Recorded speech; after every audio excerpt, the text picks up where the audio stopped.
Hello everyone, rhythms of rhyme के unfilter talk में आपका स्वागत है, जहां हम नई पुरानी फिल्मों के ऊपर चर्चा करते हैं। और आज हम एनालिसिस करेंगे आरती कदब की फिल्म मिसेस का, जो कि जियो बेबी की 2021 में बनी film the great Indian kitchen का रीमेक है, जो एक क्रिटिकली एक्लेम्ड मलयालम फिल्म थी। यह फिल्म पैट्रियार्की की नेचर को एक्सपोज करती है और एक नई दुल्हन की डेली मुश्किलों को दिखाती है। मिसेस अपने सोर्स मटेरियल से काफ़ी हद तक फेथफुल रहती है।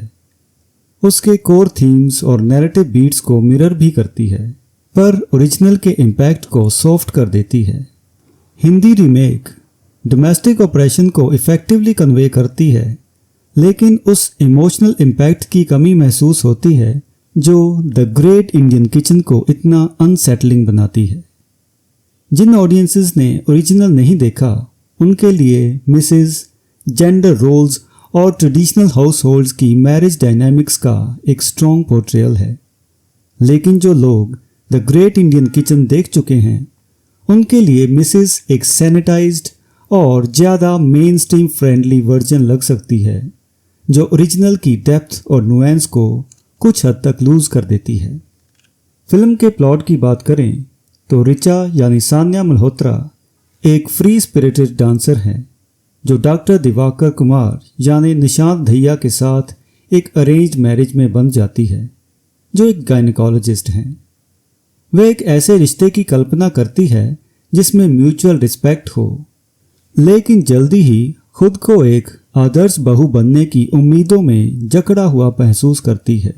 अपने ससुराल के घर की चार दीवारी में कैद, घर के रिजिड और अनकहे जेंडर रोल्स तुरंत सामने आ जाते हैं। रिचा से उम्मीद की जाती है कि वह अपने पति और ससुर, जिसका किरदार कमलजीत सिंह ने निभाया है, उनके लिए ताज़ा खाना पकाए, जबकि वे डाइनिंग टेबल पर बैठे उसकी मेहनत को पूरी तरीके से नज़रअंदाज करते हैं। उसकी सास यानी अपर्णा घोषाल, जो इंटरनलाइज पैट्रियार्की का दशकों पुराना उदाहरण है, बिना किसी शिकायत के अपने घरेलू कामों में लगी रहती है। जब वह कुछ समय के लिए घर छोड़ती है तो रिचा को अकेले ही सारी घरेलू जिम्मेदारियां उठानी पड़ती हैं। अपने डांस करियर को आगे बढ़ाने की उसकी उम्मीदों को नज़रअंदाज कर दिया जाता है। दिवाकर, जो पेशे से गायनेकोलॉजिस्ट है, एक ऐसा व्यक्ति जिसे थ्योरेटिकली महिलाओं को समझना चाहिए, लेकिन वह रिचा की इमोशनल और साइकोलॉजिकल ज़रूरतों को नहीं समझ पाता। अपने पिता की तरह वह भी महिलाओं को सिर्फ एक फंक्शनल एंटिटी की तरह देखता है, जिसका काम बस घर चलाना है, जबकि असल काम पुरुषों का होता है। जैसे जैसे फिल्म आगे बढ़ती है, रिचा और दिवाकर के बीच की दूरी बढ़ती जाती है। दिवाकर की नज़र में रिचा की छवि धीरे धीरे बदलती जाती है। जहाँ पहले दिवाकर को रिचा के बदन से आने वाली किचन जैसी खुशबू सेक्सी लगती थी, अब वो उसे डिस्गस्टिंग लगने लगती है। यह सटल पर सिग्निफिकेंट बदलाव रिचा को एहसास कराता है कि उसे केवल एक अनपेड लेबरर के रूप में देखा जा रहा है। वह बार बार रसोई की लीक होती सिंक को ठीक करवाने की गुहार लगाती है, लेकिन दिवाकर उसे नज़रअंदाज करता रहता है। यह सिंक उसकी खुद की इग्नोर्ड आवाज़ का प्रतीक बन जाती है। आखिरकार जब उसकी सहनशीलता जवाब दे देती है तो यह मेटाफर लिटरल हो जाता है। उसका पेशेंस ओवरफ्लो कर जाता है और एक बड़ा विस्फोट होता है। और आइए अब इस फिल्म के किरदारों के ऊपर थोड़ी नज़र डालते हैं। सबसे पहले कमलजीत सिंह ससुर के किरदार में। कमलजीत सिंह ने एक सबड्यूड लेकिन मेनेसिंग परफॉर्मेंस दी है, जो घर के पैट्रियार्क के रूप में सटल अथॉरिटी का इस्तेमाल करते हैं। वह प्रत्यक्ष रूप से क्रूर नहीं है, लेकिन उनकी चुप्पी उनका हथियार बन जाती है। उनके अंदर यह गहरी धारणा बैठी हुई है कि औरतों का असली काम पुरुषों की सेवा करना है। द ग्रेट इंडियन किचन में भी ससुर का किरदार इसी भूमिका को निभाता है। हालांकि कैरेक्टराइजेशन में कुछ मामूली डिफरेंसेस जरूर हैं।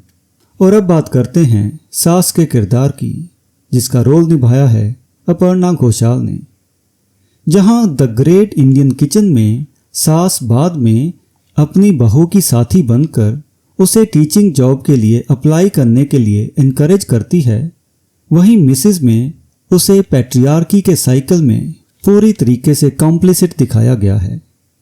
घोषाल का अभिनय इस पीढ़ी दर पीढ़ी चलने वाले पैट्रियार्कल नॉर्म्स को बाखूबी उभारता है।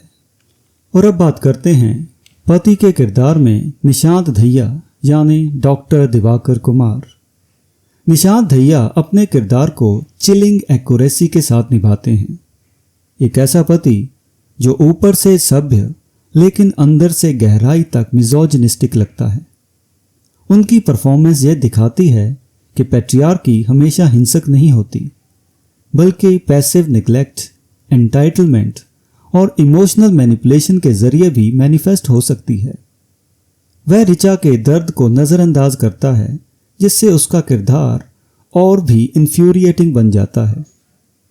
दोनों फिल्मों में पति के प्रोफेशंस आयरनी से भरे हुए हैं। मिसेज में दिवाकर एक गायनेकोलॉजिस्ट है, जबकि द ग्रेट इंडियन किचन में सूरज एक सोशियोलॉजी टीचर है। फिर भी दोनों का माइंडसेट पूरी तरह से पैट्रियार्कल बना रहता है। उनकी पत्नियों की एम्बिशंस को लेकर भी दोनों किरदारों का रवैया कुछ अलग है। दिवाकर ऋचा के डांस को सिर्फ एक शौक मानकर डिसमिस कर देता है, वहीं सूरज सीधे सीधे कहता है कि उसने पहले ही बता दिया था कि उसे कामकाजी पत्नी नहीं चाहिए। लेकिन यहां एम्बिग्विटी रहती है। क्या उसने सच में पहले बताया था या ये सिर्फ गैस लाइटिंग थी? क्योंकि उसकी पत्नी दावा करती है कि उसे इस बारे में पहले कभी नहीं बताया गया था। ये सटल डिफरेंसेस दिखाते हैं कि भले ही मिसेस और द ग्रेट इंडियन किचन एक ही थीम पर बनी हो, लेकिन उनके एग्जीक्यूशन और करैक्टर आर्क्स में बारीकियां मौजूद हैं। और अब बात करते हैं सानिया मल्होत्रा के किरदार की, यानी ऋचा। सानिया मल्होत्रा अपने करियर की सबसे बेहतरीन परफॉर्मेंसेस में से एक देती हैं, जहां वह ऋचा के सफ़र को एक आशावान दुल्हन से एक पैट्रियार्की द्वारा कुचली गई महिला तक बारीकी से पोर्ट्रे करती हैं। उनकी बॉडी लैंग्वेज, फेशियल एक्सप्रेशंस और सटल टोनल शिफ्ट्स उनके किरदार को गहराई देते हैं। उनकी साइलेंट रिबेलियन, चाहे वह एक आदर्श पत्नी बनने की मजबूरी का विरोध हो या डांस के माध्यम से अपनी पहचान वापस पाने की कोशिश, पूरी तरीके से कंपेलिंग लगती है। हालांकि एक कंजर्वेटिव दृष्टिकोण से देखा जाए तो ऋचा की परेशानियां कुछ लोगों को एग्जैजरेटेड लग सकती हैं, खासकर घरेलू कामकाज को लेकर। वह केवल 2 पुरुषों और खुद के लिए खाना बनाती है, और जबकि उसका पति इमोशनल रूप से निग्लेक्टफुल है। फिल्म का जेंडर्ड लेबर पर जोर देना टेक्स्ट बुक फेमिनिज्म से मेल खाता है, जिसमें थोड़े बहुत फेरबदल करके भी एक कंजर्वेटिव सोसाइटी महिलाओं के ऊपर अपनी डोमिनेंस को मेंटेन रख सकती है। महिलाओं का मासिक धर्म के दौरान रसोई में प्रवेश वर्जित होना, यह एक रूढ़िवादी और अंधविश्वासों से भरी मानसिकता को दर्शाता है। और दलित महिला का उनके घर में सफाई करने आना, यह सामाजिक हायरार्कीज को उजागर करता है। लेकिन दिलचस्प बात यह है कि ऋचा उन दिनों उस दलित महिला से भी अधिक हाशिए पर नजर आती है। लेकिन यहां पर एक और लेकिन आता है। द ग्रेट इंडियन किचन इस पॉइंट पर मिसेज से एक कदम आगे निकल जाती है। वहां बहू का किरदार निभा रही निमिषा अपनी सफाई कर्मी के साथ बैठकर फर्श को पोंछने में मदद करती है। यह भले ही कुछ लोगों को एक कमजोर तर्क लगे, लेकिन जब हम मिसेज को द ग्रेट इंडियन किचन से तुलना करते हैं तो यह अंतर बहुत कुछ कहता है, विशेषकर ऋचा के उस महिला के प्रति दृष्टिकोण को लेकर जो उनके घर खाना बनाने और सफाई करने आती है। इन दोनों फिल्मों में घरों के आकार में भी बहुत ज़्यादा अंतर है। जहां मिसेज में हमें नॉर्थ इंडिया का एक 3-4 कमरे वाला घर देखने को मिलता है, द ग्रेट इंडियन किचन में घर 2 मंजिल का है। रसोई का आकार एक कमरे जितना है और बहू को चावल चूल्हे पर पकाने पड़ते हैं अपने ससुर के स्वाद के अनुसार, चाहे कि उस घर में गैस भी है। और द ग्रेट इंडियन किचन में, और फिर उसके पति के खाने के बैड मैनर्स जो धीरे धीरे दर्शकों में भी एक डिस्गस्ट की फीलिंग पैदा करते हैं। और उसके साथ साथ मलयालम फिल्म महिला अधिकारों और कानूनी संघर्षों पर ध्यान देती है और साथ साथ महिला कार्यकर्ताओं के सामने आने वाले खतरों को भी दिखाती है। लेकिन मिसेस में यह पूरी तरीके से गायब हो जाता है। ये इम्पोर्टेंट बातें फिल्म से हटा क्यों दी गई? इसका उत्तर फिल्म के निर्माताओं और फाइनेंसरों में छिपा है। जब आप इसके टाइटल्स देखेंगे तो आप इसके पीछे की आइडियोलॉजी को समझ सकेंगे। मिसेस को उत्तर भारतीय परिवार के किसी आर्बिट्रेरी सेटिंग में रखना एक सोचा समझा फैसला लगता है। इससे फिल्म के रेडिकल एलिमेंट्स को हटाकर उसे ज़्यादा सैनिटाइज्ड और मेन स्ट्रीम फ्रेंडली बनाया गया है। द ग्रेट इंडियन किचन का सामाजिक राजनीतिक दृष्टिकोण सीधे पैट्रियार्की की जड़ें हिलाने वाला था, जबकि मिसेस उसे एक सेफ पारिवारिक बहस तक सीमित कर देती है। तो मिसेस के ऊपर हमारा फाइनल व्यू ये होगा कि अगर आप पहली बार देख रहे हैं तो मिसेस एक सोचने पर मजबूर करने वाली फिल्म है जो भारतीय घरों में व्याप्त कैजुअल मिजोजिनी को उजागर करती है। लेकिन अगर आपने पहले ही द ग्रेट इंडियन किचन देखी है और जहां आप सबटाइटल्स के साथ उसे देखने का पेशेंस रखते हैं तो मिसेस आपको एक कमज़ोर और डाइल्यूटेड रीमेक लगेगी जो मुख्य ढांचे को बरकरार रखती है लेकिन उसकी मूल गहरी चोट पहुंचाने वाली ताकत को खो देती है।